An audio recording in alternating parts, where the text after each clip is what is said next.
Hi friends, ஏடா வண்டிக்கு பின்னாடி நின்று பேசுறான்னு பாக்குறீங்களா? வண்டி முன்னாடி வந்து காட்டுறேன், வந்து பாருங்க எப்படி இருக்குன்னு. பின்னாடி பார்த்தா அந்த வண்டி தாங்க இப்போ முன்னாடி பார்த்துருக்கோம். வண்டி பார்த்தீங்கன்னா எப்படி அடிபட்டு இருக்குன்னு பார்த்தீங்களா? இந்த வண்டி இன்னைக்கு டெலிவரி கொடுக்க போறோம். இந்த வண்டியில என்னென்னலாம் ஒர்க் பண்ணியிருக்கோன்றது இன்னைக்கு பார்க்கலாம் வாங்க. இந்த வண்டியில பார்த்தீங்கன்னா இன்ஜினோட மெயின் பெட்டே வந்து கட் ஆயிருக்குது. பெட்டில் இருந்து இந்த இன்ஜின் கேஸ் வந்து மாற்றிருக்கு. அப்புறம் வந்து ஃப்ரண்ட் கிராஸ் பார் எல்லாமே டோட்டலாகவே மாற்றிருக்குது.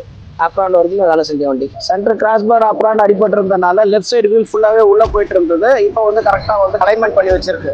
முதல்ல பார்த்தீங்க ஏபிலர் ஃபுல்லாகவே ட்விஸ்ட் ஆகிட்டு இருந்துச்சு. இப்போ பார்த்தீங்கன்னா ஒரிஜினாலிட்டி 100% கொண்டு வந்திருக்கோம் அந்த ஏபிலரை. இந்த மாதிரி எவ்வளோ அடிப்பட்ட வண்டியாக இருந்தாலும் எங்ககிட்ட கொண்டு வாங்க, நாங்கள் ரெடி பண்ணி தரோம். இந்த மாதிரி உங்கள் வண்டியை ரெடி பண்ணுறதுக்கு ஸ்க்ரீனில் தெரியுற நம்பருக்கு கால் பண்ணுங்கள். எங்களோட பேஜை ஃபாலோ பண்ணிக்கோங்க.